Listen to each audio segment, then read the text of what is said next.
नमस्कार, कार्यक्रम विमर्शमा स्वागत छ। म मदन खाती। दर्शकवृन्द, पछिल्लो समय देशको राजनीति संसदको पुनर्स्थापना भइसकेपछि अब संसदको अङ्कगणितले नै देशको राजनीति आगामी प्रधानमन्त्री को बन्ने भन्ने कुरालाई निर्धारण गर्नेछ र त्यो विषयमा मुख्य गरी त यति बेला जो संसदमा रहेका दलहरू, राष्ट्रिय दलहरू छन्, उनीहरूको सङ्ख्या र त्यो सङ्ख्यामा यताउति गर्ने प्रयास चाहिँ अहिले पनि तीव्रतर गतिमा चाहिँ चलिराखेको छ। एकातर्फ प्रधानमन्त्री केपी शर्मा ओलीले राजीनामा नदिइराखेको त्यो परिस्थिति देखिन्छ भने अर्कोतर्फ राजीनामाको माग पनि भइराखेको छ। उहाँको राजीनामा मात्र होइन, त्यसले मात्र सन्तुष्ट पार्ने होइन कि राष्ट्रपतिलाई महाअभियोगसम्मको पनि त्यो कुरा पनि अहिले पछिल्लो समयमा चर्चामा रहेको छ। यद्यपि त्यो विषय कसरी जान्छ त्यो समयले नै बताउला। आज हामी मुख्य गरी त अब संसदको पुनर्स्थापनापछि देशको राजनीति र त्यसमा जसपा जनता समाजवादी पार्टी नेपालले खेल्ने भूमिका, यो विषयमा केन्द्रित रहेर संवाद गर्दैछौँ र यो विषयमा संवाद गर्नको लागि आज हामीले कार्यक्रम विमर्शमा आमन्त्रण गरेका छौँ जनता समाजवादी पार्टी नेपालका नेता केशव झालाई। केशवजी, यहाँलाई कार्यक्रममा स्वागत छ। हजुर, धन्यवाद। अब यहाँहरू पनि संसदको पुनर्स्थापनाको लागि र प्रधानमन्त्रीले जुन कदम चाल्नुभयो नि त्यो चाहिँ असंवैधानिक भनेर चाहिँ लागिराख्नु भएको थियो। अन्ततः सर्वोच्च अदालतले यहाँहरूले जे कुरा चाहिँ माग गरिराख्नु भएको थियो त्यो अनुरूपकै फैसला गरिसकेको अवस्था छ। त्यसपछि विकसित राजनैतिक घटनाक्रमलाई चाहिँ जनता समाजवादी पार्टी र यहाँ स्वयंले कसरी हेर्नु भएको छ? अब सबभन्दा पहिला त हामीले यसको निम्ति जुन प्रतिगमनकारी कदम चालिएको थियो, असंवैधानिक कदम प्रधानमन्त्रीज्यू र राष्ट्रपतिज्यूद्वारा जो चालिएको थियो त्यसको निम्ति हामी विरोध गरिरहेका थियौँ, सङ्घर्षमै थियौँ। पुनर्स्थापनाको निम्ति हामीले सङ्घर्षलाई निरन्तर जारी राखेका थियौँ।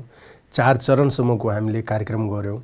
त्यसकारण फैसला हुन साथै हामीले सर्वोच्चको यो फैसलालाई स्वागत गऱ्यौँ र यसमा हामीले भन्यौँ यो जनताको जित हो वास्तवमा र जनभावना अनुसार न्यायमूर्तिज्यूहरूले जसरी चाहिँ यो फैसला गर्नुभयो उहाँहरूप्रति पनि नेपाली जनता आभार व्यक्त गरेको छ। सबैले आफूलाई उहाँहरूप्रति चाहिँ आभार नै व्यक्त गरेको अवस्था छ। त्यसकारण यो ऐतिहासिक फैसला हो। यसलाई हामी सबैले, आम नेपाली जनताले पनि यो ऐतिहासिक फैसला भएको छ भन्ने सन्दर्भमा सबैले स्वागतै गरेको स्थिति छ। अब रह्यो सवाल अबको विकसित घटनाक्रम। त्यसमा एकछिनपछि आउँछु। त्यति बेलाकै परिस्थितिमा यहाँहरू आफै जति बेला यो संविधान बनिराखेको थियो, जति बेला पारित भइराखेको थियो, त्यति बेला यसको निकै आलो छ कि पुनर्लेखन गर्नुपर्छ भन्ने तहबाट चाहिँ यहाँहरू बहस गर्नुहुन्थ्यो त्यति बेला, होइन? यो संविधानलाई कुनै पनि हालतमा नमान्ने भन्ने कुरा, रक्तपातबाट प्रदर्शन पनि भयो, विरोध पनि भयो। अन्ततः यहाँहरू पनि यो संविधान चाहिँ संरक्षण हुनुपर्छ, यो संविधानको विकल्प छैन भन्ने कोणमा चाहिँ अन्ततः त्यो जब संसदको विघटन भयो त्यति बेला यसको संरक्षकर्ताको रूपमा पनि यहाँहरूले भूमिका निर्वाह गर्नुभयो। यो विरोधाभास जस्तो पनि कता कता देखिन्छ। यसलाई चाहिँ अलिक स्पष्ट भनिदिनुहोस् त। के भयो भन्ने हाम्रो लागि त साह्रै धर्म सङ्कटको स्थिति सृजना भयो। हामीले त्यतिखेर आन्दोलन गरिरहँदा हामीले यो संविधानमा संशोधनको कुरा उठाएका थियौँ। संशोधनको कुरा गर्नु भनेको के हो भन्ने कि यो संविधानमा केही कुरा चित्त बुझेको छैन हामीलाई। नभए त यो संविधान मान्दैनौँ, नयाँ लेख्नुपर्छ भन्थ्यौँ, नयाँ संविधान बनाऊँ भन्थ्यौँ, फेरि संविधान सभा गरौँ भन्थ्यौँ। त हामीले संशोधनको कुरा गरेका थियौँ, एमेन्डमेन्टको कुरा गरेका थियौँ। त्यो भनेको यो संविधान हामीले बारम्बार भनेका थियौँ यो अपूर्ण छ, अधुरो छ, यसलाई संशोधन गरेर पूर्णता दिनुपर्छ भन्ने हो। र हाम्रो चाहिँ केही धाराहरूमा असन्तुष्टि थियो, खास गरेर भाषा, नागरिकता, राज्यको पुनर्संरचनाको सन्दर्भमा, राज्यको सीमाङ्कनको सन्दर्भमा त्यसमा हाम्रो आपत्ति थियो, होइन? राष्ट्रिय सभाको संरचनाको सन्दर्भमा हाम्रो आपत्ति थियो। राज्यका जुन के भन्छ यो विभिन्न निकायहरू छ त्यसमा समानुपातिक समावेशिताको प्रतिनिधित्वको कुराहरू थियो। यी तमाम कुराहरूलाई लिएर हाम्रो असन्तुष्टि हो। तर हामीले नै सङ्घर्ष गरेर यो मुलुकमा संहिता आएको हो नि। यहाँलाई स्मरण होला 63 सालमा जब अन्तरिम संविधान जारी भयो त्यतिखेर हामीले नै सङ्घर्ष गरेर, आन्दोलन गरेर, मधेस जनविद्रोह गरेर त्यो संविधानमा संहिता र समावेशिताको कुरा लेखाएका थियौँ। त यो संविधान बनिरहँदा त यो त सङ्घीय लोकतान्त्रिक गणतन्त्रात्मक संविधान बन्यो। त्यो त हाम्रो माग थियो, मुद्दा थियो। त्यसमा त हामीले विमति जनाएका थिएनौँ। त्यो कुरा चित्तै बुझेको थियो। रह्यो सवाल यहाँले भनिरहँदा कि जब सर्वोच्चले के भन्छ प्रधानमन्त्री र राष्ट्रपतिज्यूले जब असंवैधानिक कदम चाल्नुभयो त्यसपछि के हो भने त हामीले भनेको कुरा, हामीले उठाएको माग मुद्दामा त हाम्रो रिजर्भेसन अझै पनि छ, अझै पनि संविधान संशोधन हुनुपर्छ, हाम्रा माग मुद्दाहरू सम्बोधन हुनुपर्छ भन्ने रहेका छौँ यो संविधानमा, यो संविधानको लामो भविष्यको निम्ति। त्यसमा केही फरक आउने देख्नुहुन्छ? आजको दिनमा जसरी चाहिँ अब प्रधानमन्त्री केपी शर्मा ओलीको बहिर्गमन झन्डै त्यो निश्चित जस्तो देखिन्छ। अहिलेको जुन संसदमा रहेको अङ्कगणित र विभिन्न त्यहाँ रहेका दलहरूले जतातर्फ उनीहरूको रुझान छ त्यो हेर्दाखेरि त्यसपछि आउने नेतृत्वले चाहिँ यहाँहरूले जुन कुरा हिजोको दिनमा उठाइराख्नु भएको थियो नि त्यो कुरामा चाहिँ केही फरक पाउन सक्ने सम्भावना छ? अब एउटा कुरा के हो भन्ने एउटा मात्रै आशलाग्दो कुरा के हो भन्ने यहाँलाई स्मरण गरौँ। यो 74 सालको चुनाव हुनुभन्दा अगाडि प्रचण्डज्यूको जब सरकार बन्यो हामीले पनि समर्थन गरेका थियौँ। त्यतिखेरको मोर्चाले संयुक्त लोकतान्त्रिक मधेसी मोर्चाले उहाँलाई समर्थन गरेर उहाँ प्रधानमन्त्री हुनुभयो। काङ्ग्रेसले पनि समर्थन गर्यो। त्यस लगत्तै हाम्रो चाहिँ संविधान संशोधनको बिल अगाडि बढ्यो, हाउसमा आयो। पछि देउवाजी प्रधानमन्त्री भएपछि उहाँको समयमा भोटिङ नै भयो। भोटिङ भएपछि हामीले 57% मत प्राप्त गऱ्यौँ। 63% मत प्राप्त गर्नु पर्थ्यो, के भन्छ 63 होइन 66% मत प्राप्त गर्नु पर्थ्यो, 57% प्राप्त गऱ्यौँ। 9% मत नपुगेर त्यतिखेर संविधान संशोधन हुन नसकेको हो। त त्यस अर्थमा चाहिँ भन्नुपर्दाखेरि उहाँहरूले हाम्रो माग मुद्दालाई पहिला पनि अगाडि बढाएको हुनाले, संशोधनको प्रस्ताव अगाडि बढाएको हुनाले, त्यसलाई चाहिँ गरेको हुनाले काङ्ग्रेसप्रति हाम्रो त्यस माइनेमा अलिकति उहाँहरूले यो कुरालाई अगाडि बढाउनुहुन्छ कि भन्ने एउटा आशा चाहिँ देखिन्छ। त्यस्तै नेकपाभित्रकै माओवादीवाला जो पक्षधर छन्, जो जनयुद्धै गरेर यहाँसम्म आएका छन्, तिनीहरूले पनि अब प्रचण्ड स्वयंले पनि अब संविधान संशोधन बिल अगाडि बढाएको हुनाले उहाँहरूको पनि सोच यस विषयमा संविधान संशोधन गर्नुपर्छ भन्ने कुरामा उहाँहरूको सकारात्मकै सोच हामीले पायौँ अहिलेसम्म। यद्यपि अब नेकपाको सरकार बन्ने बेलामा केपी ओलीजी प्रधानमन्त्री भएको बेलामा प्रचण्डजीहरू पनि हुनुहुन्थ्यो उहाँहरूसँग साथमा। त उहाँहरूकै आग्रहमा हामीले पनि समर्थन गरेका थियौँ, यही सोचेर कि हामीले समर्थन गरेपछि 2/3 पुग्छ। 2/3 भएपछि भोलि हाम्रो माग मुद्दाहरू भनेको त हाम्रो असन्तुष्टि भनेको त संविधानसँग छ। संविधान अपुरो अधुरो छ, यसलाई जसले पूर्णता दिन्छ त्यसलाई हामीले साथ दिने हो। त हामीले मत दिँदाखेरि 2/3 पुगेको अवस्था थियो। त्यसकारण हामीले आशा र विश्वास थियो कि यो सरकारले हामीलाई भनिएको पनि थियो, स्वयं प्रधानमन्त्रीज्यूले हाउसबाट भन्नुभएको थियो, यो बाइबल कुरान गीताको हरफ होइन, यो परिवर्तन हुन सक्छ, समय सापेक्ष हामीले चाहिँ संशोधन गर्छौँ। तर उहाँले गरिदिनु भएन। पछि हामीले चाहिँ समर्थन फिर्ता लियौँ।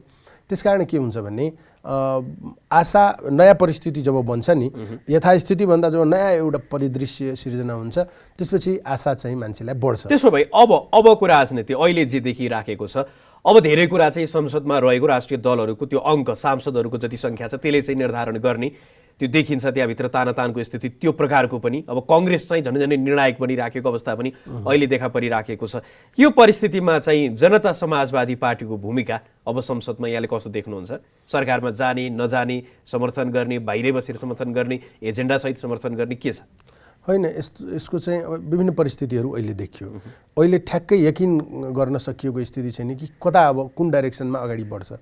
जस्तै सबभन्दा पहिलो कुरा के हो भन्ने, स्टेप वाइज कुरा गरौँ। सबभन्दा पहिलो कुरा के हो भन्ने, पहिला नेकपाको स्वरूप के त? आजको दिनसम्म त नेकपा एउटै छ। त नेकपालाई त कसैको समर्थन चाहिएको छैन। नेकपा आफैमा उसँग तपाईँले भने जस्तै अङ्गनित पुरा छ, त उसलाई कसैको समर्थन चाहिँदैन। अब भोलिको दिनमा नेकपा 2टा भयो भन्ने, 2टा नेकपा भइसकेपछि त्यसपछि चाहिँ उनीहरूलाई आवश्यक पर्ने भनेको काङ्ग्रेसको हो। काङ्ग्रेस बिना चाहिँ त्यो 2टै पक्षमा कसैको पनि सरकार बन्ने स्थिति त हुँदैन। त जब उहाँहरूको सरकार बन्ने स्थिति बन्छ भन्ने त्यतिखेर हाम्रो आवश्यकता नपर्न पनि सक्छ। फेरि हाम्रो स्थिति के हो भन्ने, हामी जुनसुकै परिस्थितिमा पनि हामीले इस्यु बेस पोलिटिक्स गरेको हो, हामीले एजेन्डा बेस पोलिटिक्स गरेका छौँ। त हाम्रा आफ्ना माग मुद्दाहरू छन्। हाम्रो संविधान संशोधनको माग कसले पुरा गर्छ?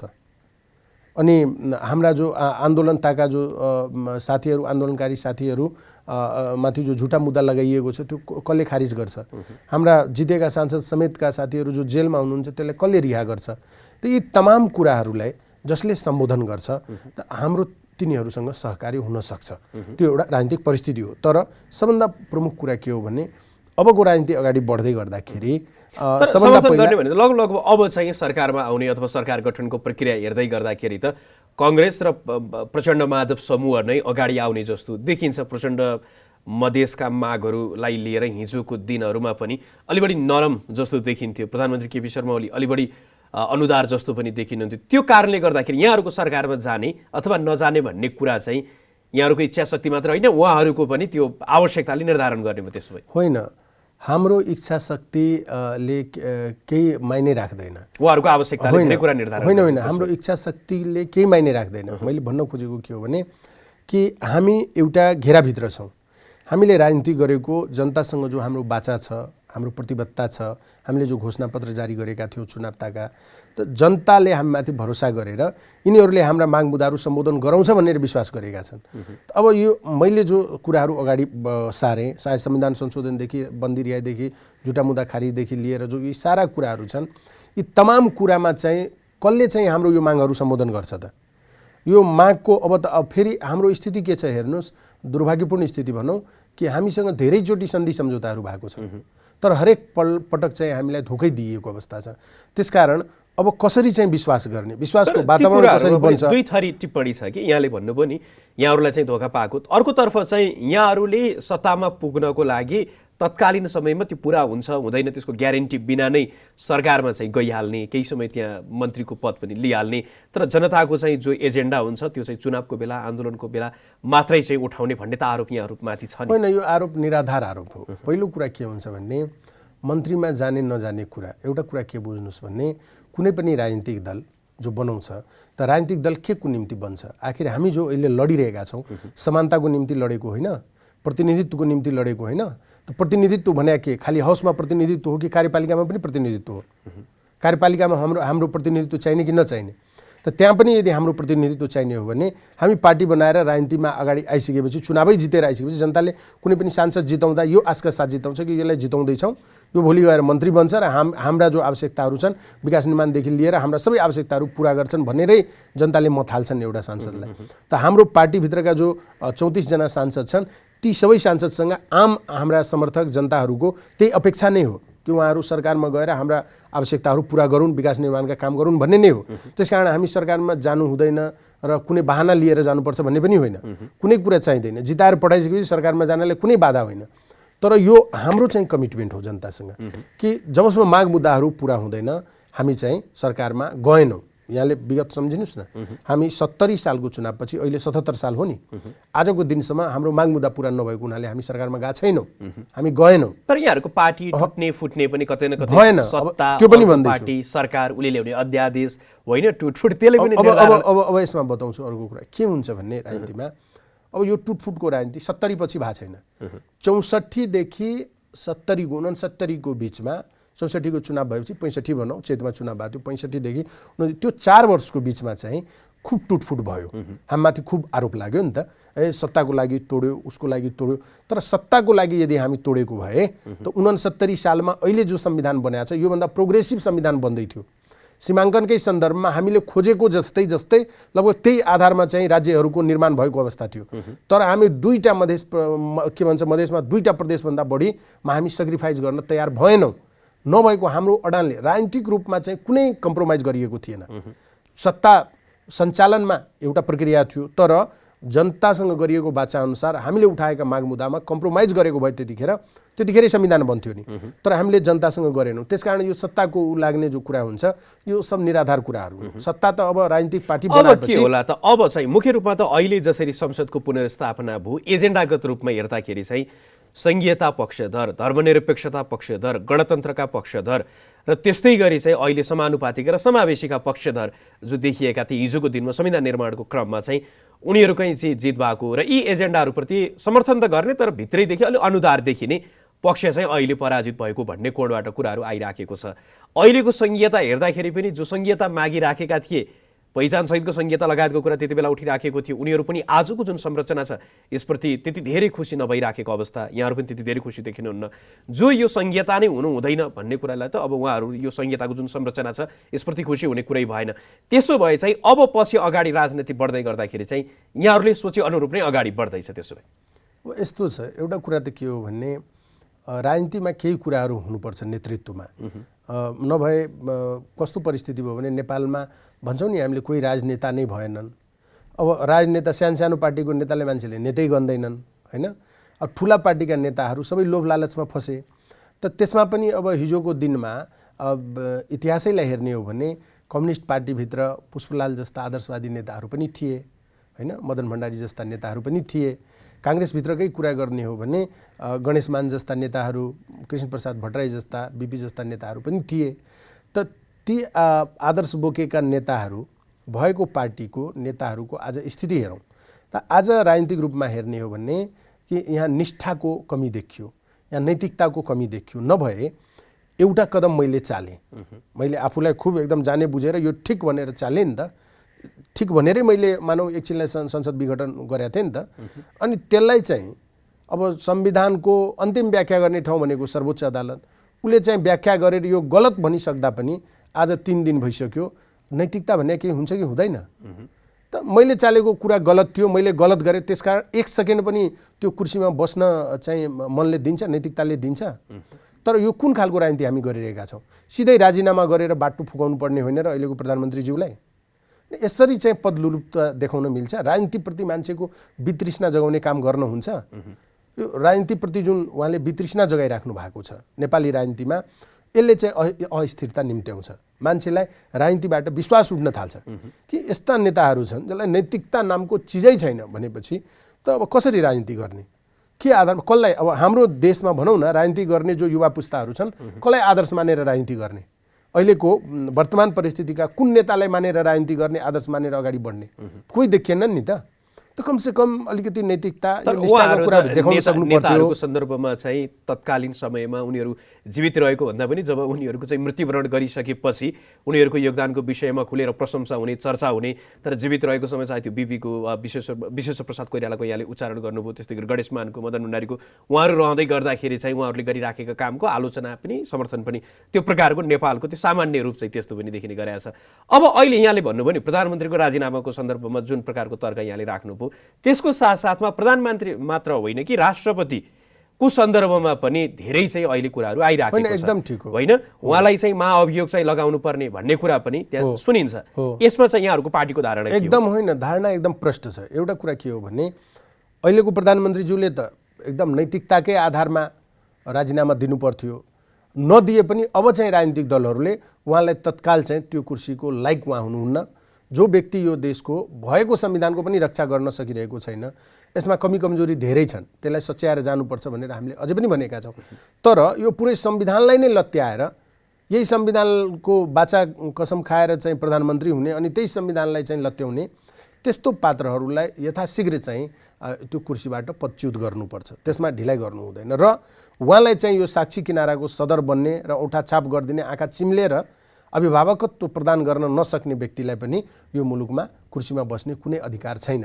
उहाँले पनि तत्काल चाहिँ कुर्सी छाड्नुपर्छ र उहाँमाथि पनि महाभियोग लगाएर अगाडि बढ्नुपर्छ। तर अहिले आइराखेको कुरा अर्को समानान्तर रूपमा उहाँहरूले गर्ने तर्क र धेरै जो राष्ट्रपतिको पक्षमा हुनुहुन्छ, राष्ट्रपति भनेको त हामीले सेरेमोनियल बनायौँ, त्यो चाहिँ मानार्थ पद मात्रै रह्यो होइन? त्यसकारणले गर्दाखेरि प्रधानमन्त्री कार्यपालिकाले जे कुरा गर्न भन्छ त्यो मात्रै गर्ने हो। त्यसकारणले गर्दाखेरि यसमा राष्ट्रपतिलाई महाअभियोगसम्मै पुग्नुपर्ने अवस्था चाहिँ त्यो छैन। यसकारण छ कि संविधानमाथि नै कु भइरहेको बेलामा राष्ट्रपति पनि पढा लेखा व्यक्ति नै हुनुहुन्छ, उहाँ चाहिँ पढे लेखेकै हुनुहुन्छ। उहाँले यो संविधानको अर्थ नबुझेको होइन, संविधानको अर्थ पनि बुझ्नु भएको छ।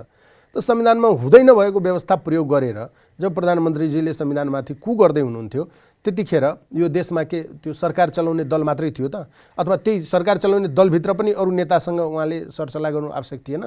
अनि यस्तो विषयमा चाहिँ सर्वदलीय बैठक बोलाएर सबैको सहमति खोज्नुपर्ने आवश्यकता उहाँले महसुस गर्नु भएन?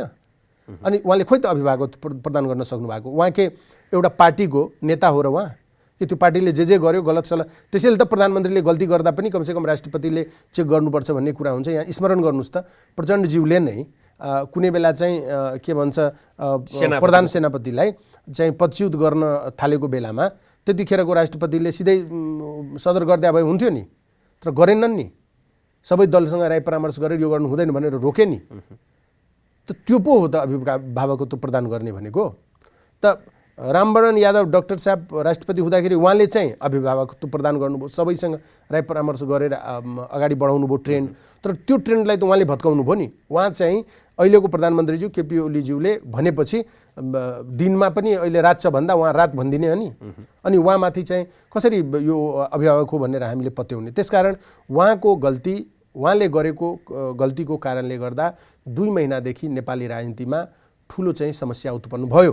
पुरै देशमाथि नै सङ्कट आयो, पुरै लोकतन्त्र नै धाराशाही हुने अवस्था भयो, संविधान नै समाप्त हुने स्थितिसम्म पुग्यो। त्यसकारण यो सबै कुराको दोष उहाँले लिएर उहाँले पनि तत्काल आफ्नो यदि मान प्रतिष्ठा जोगाउने हो भने उहाँले पनि तत्काल राजीनामा गर्नुपर्छ, होइन भने सबै पार्टी मिलेर त्यसको साथमा अर्को त्यतिकै महत्त्वपूर्ण प्रश्न चाहिँ प्रधानमन्त्री केपी शर्मा ओलीले यो बीचमा संसद विघटन मात्र गर्नु भएन, विभिन्न संवैधानिक निकायमा त्यो नियुक्तिको विषय पनि चर्चामा रह्यो। त्यो विषयमा त्यो संवैधानिक असंवैधानिक भन्ने विषयमा अहिले पनि बहस चलिराखेको छ।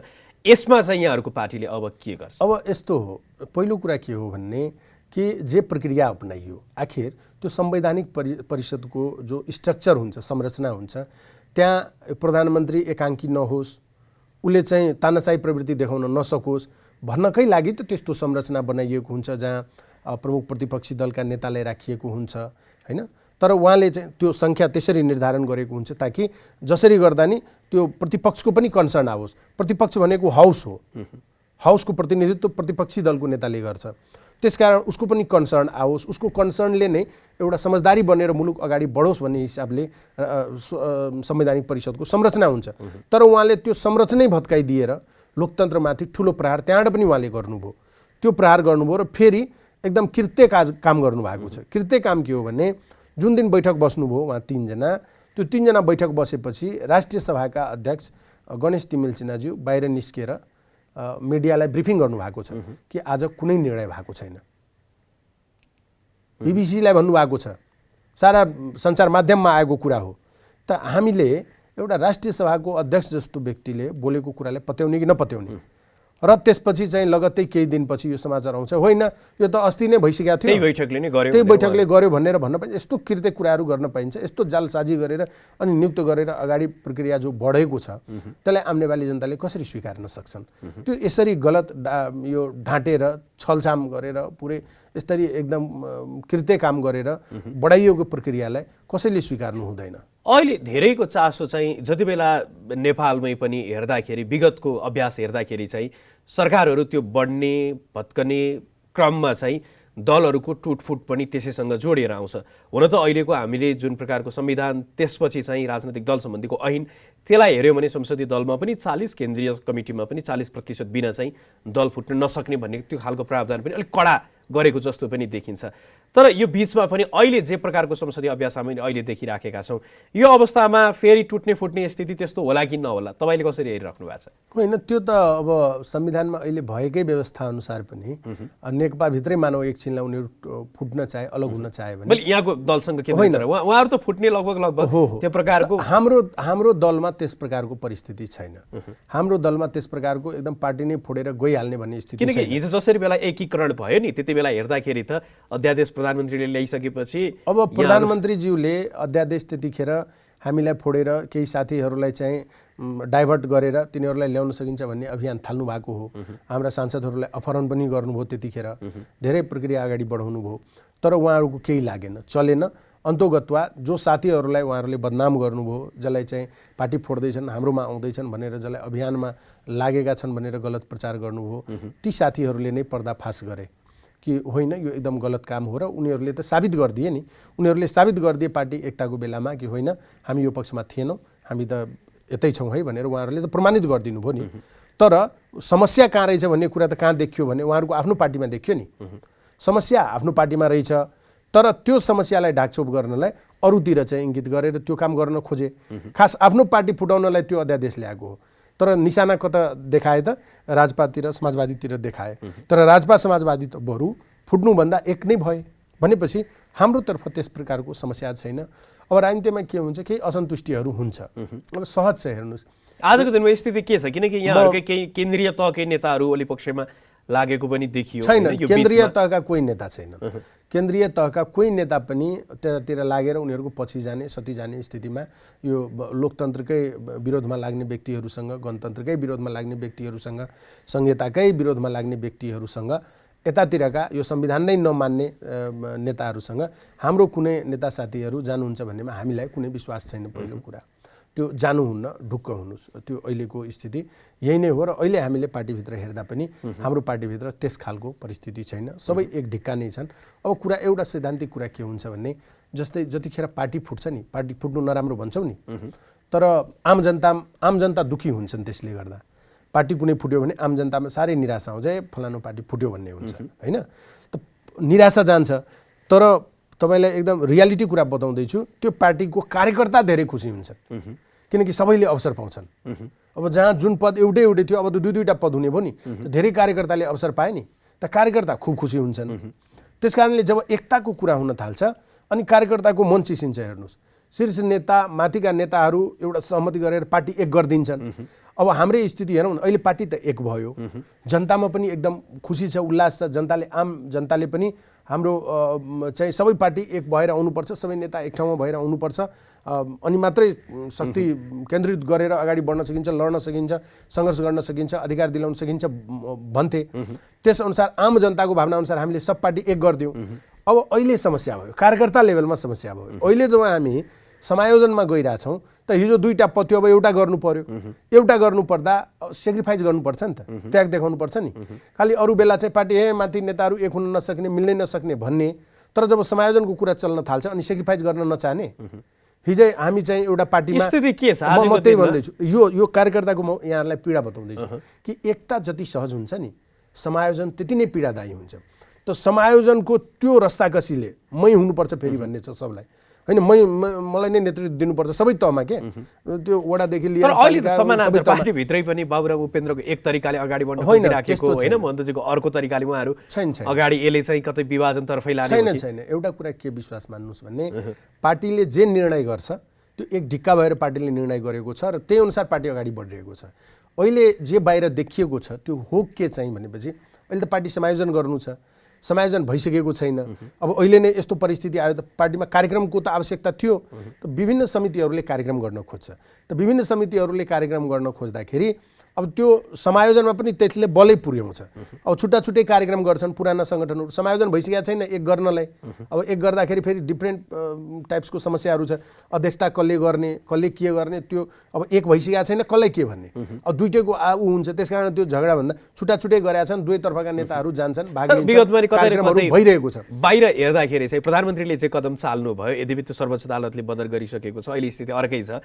तर बाबुराम भट्टराई र उपेन्द्र यादवले जसरी जुन मात्रामा, जुन परिमाणमा, जुन तीव्रताको साथ विरोध गर्नुभयो, तत्कालीन राजपाबाट आउनु भएको साथीहरूले त्यो कोणबाट गर्नु भएन भन्ने प्रकारको सुसुप्त त्यो आलोचना होइन, गलत कुरा हो, त्यो एकदमै गलत हो। संविधान के भन्छ, संसद पुनर्स्थापनाको निम्ति पार्टीले निर्णय नै गरेको थियो र त्यो निर्णय भइसकेपछि पार्टीको 4 चरणको कार्यक्रम आयो। सबै नेताहरूलाई विभिन्न ठाउँमा खटाइयो, सबै आफ्नो ठाउँमा गए, सबैले व्यापक रूपमा एकदम कार्यक्रममा सहभागिता जनाए, सबैले पुरै तन मन धनका साथ सबै लागेका थिए। अब के हुन्छ भने सबैको काम गर्ने आफ्नो आफ्नो शैली हुन्छ, बोल्ने शैली हुन्छ। कसैले एकै प्रकारको कुरालाई खाना आउनुहोस् भन्ने, तपाईँले भन्ने शैली र मैले भन्ने शैलीमा फरक पर्न सक्छ, टोन फरक पर्न सक्छ। त त्यो सबैको बोल्ने ऊ गर्ने भन्ने एउटा आफ्नो आफ्नो शैली होला। तर पार्टीले गरेको निर्णयमा त सबै खटिएकै हुन्, सबै काम गरेकै। म कार्यक्रमको लगभग अन्तिममा छु। अन्तिममा चाहिँ अब संसदभित्र छिरिसकेको छ, सर्वोच्च अदालतको फैसला हुँदै गर्दा 13 दिनभित्र संसदको बैठक डाक्नु भनेर त्यो आदेश दिइसकेको अवस्था पनि देखिएको छ। अब कसरी अगाडि बढ्ला यहाँहरू चाहिँ? कसैले अब फेरि नेकपाकै नेतृत्वमा सरकार बन्नु हुँदैन, किनकि नेकपालाई जनताले मत पहिले दिइसकेको हो, उसले चाहिँ सरकार सञ्चालन गर्न सकेन, त्यसकारण प्रतिपक्षको भन्ने कुरा पनि छ। प्रतिपक्षकै के नेताहरू होइन, अबको दिनमा प्रधानमन्त्री प्रतिपक्षले चाहिँ 5 वर्षलाई त हामीलाई प्रतिपक्षको बेन्चमा बस्नको लागि जनताले अभिमत गरे हो, त्यस कारणले गर्दाखेरि नैतिकताको आधारमा हामीले लिनु हुँदैन भन्ने पनि छ। अब चाहिँ कसरी अगाडि बढ्नुपर्छ के देख्नुहुन्छ? अब मुख्य कुरा के हो भन्ने, सबभन्दा पहिला यो राजनीतिक परिस्थिति कसरी अगाडि बढ्छ भन्ने सबै कुरा नेकपामाथि नै भर पर्छ। अब नेकपा यदि विभाजित भएर अगाडि बढ्यो भने त्यसपछि धारा 76 का प्रावधानहरू 1, 2, 3, 4, 5, 6, 7 गर्दै 1:1 गर्दै प्रक्रियाहरू अगाडि बढ्दै जाने हो। होइन भन्ने त नेकपा एक रहउन्जेलसम्म त यो सरकार त कायमै छ, कसैको समर्थन पनि चाहिँदैन, कसैको आवश्यकता पनि छैन। त्यसकारण सबभन्दा महत्त्वपूर्ण कुरा के हो भने नेकपा अब कुन रूपमा अगाडि बढ्छ। पहिलो कुरा, नेकपाकै साथीहरू जो विद्रोही भएर अहिले अगाडि बढिराख्नु भएको छ, उहाँहरूले प्रधानमन्त्रीज्यूलाई अहिले अब यो 13 दिनभित्र हाउस बस्दाखेरि के अविश्वासको प्रस्ताव लाएर अगाडि बढ्ने कि नबढ्ने के गर्नुहुन्छ त्यसमाथि भर पर्छ। त उहाँहरू यदि छुट्टिएर अगाडि बढ्नुभयो भने त्यसपछि मात्रै पोलिटिक्सले एउटा कोर्स लिन्छ होइन भन्ने जबसम्म यो नेकपा एक रहिरहन्छ तबसम्म कसैको कुनै भूमिकै छैन। उहाँहरूकै बहुमत छ, यो सरकार चलिरहन्छ, यसमा कसैले चाहिँ अब विरोध गर्ला, आन्दोलन गर्ला, सङ्घर्ष गर्ला, त्यो भइराख्ला, तर एक रहुन्जेलसम्म सङ्ख्या अङ्कगणितले उहाँहरूलाई कुनै असर गर्दैन, यो सरकार चलिरहन्छ भन्ने कुरा हो एउटा। दोस्रो, अब त्यहाँबाट त्यो डिभिजन भइसकेपछि त्यसपछि चाहिँ विभिन्न परिदृश्यहरू सुरु हुन्छ। त्यसपछि मानौँ उहाँहरू फ्र्याक्सन भएर अगाडि आइसकेपछि, दुईवटा भइसकेपछि त्यसपछि काङ्ग्रेसको साथ समर्थन लिएर उहाँहरू अगाडि बढ्न खोज्नु होला। त त्यसमा अब कोसँग कसको कुरा मिल्छ त्यसमा उहाँहरूकै भूमिका छ। त्यही तीनवटा पक्षको भूमिका देखिन्छ, प्रचण्ड माधव पक्ष, ओली पक्ष र काङ्ग्रेसको उहाँहरूकै भूमिका बढी देखिन्छ, त्यही रूपमा अगाडि बढ्नु होला। रह्यो सवाल हाम्रो, त हाम्रो सन्दर्भमा के हो भने हाम्रो इस्यु बेस्ड पोलिटिक्स हो, हाम्रो चाहिँ एजेन्डा बेस्ड पोलिटिक्स हो। त्यसकारण हाम्रा माग मुद्दाहरूलाई संविधान संशोधनदेखि लिएर रेशम चौधरीको रिहाई लगायतका कुराहरूदेखि, राजबन्दीहरूको रिहाईदेखि लिएर झुटा मुद्दा खारेजीका कुराहरूदेखि लिएर यी तमाम विषयहरूमा जसले हाम्रो माग मुद्दा सम्बोधन गरेर हामीसँग प्रतिबद्धता जनाएर हाम्रो माग मुद्दा सम्बोधन गर्छ तिनीहरूसँग मात्रै हाम्रो सहकार्य हुन सक्छ। हस्, यहाँले आफ्नो महत्त्वपूर्ण समय उपलब्ध गराइदिनु भयो। यहाँको महत्त्वपूर्ण समय र संवादको लागि यहाँलाई धेरै धेरै धन्यवाद। हस् त, यहाँलाई पनि धन्यवाद। दर्शकवृन्द, आजको लागि कार्यक्रम विमर्शलाई निर्धारित समय सकिएको छ। जनताद्वारा जनताका लागि प्रसारित जनता टेलिभिजन हेरिरहनुहोस्। नमस्कार।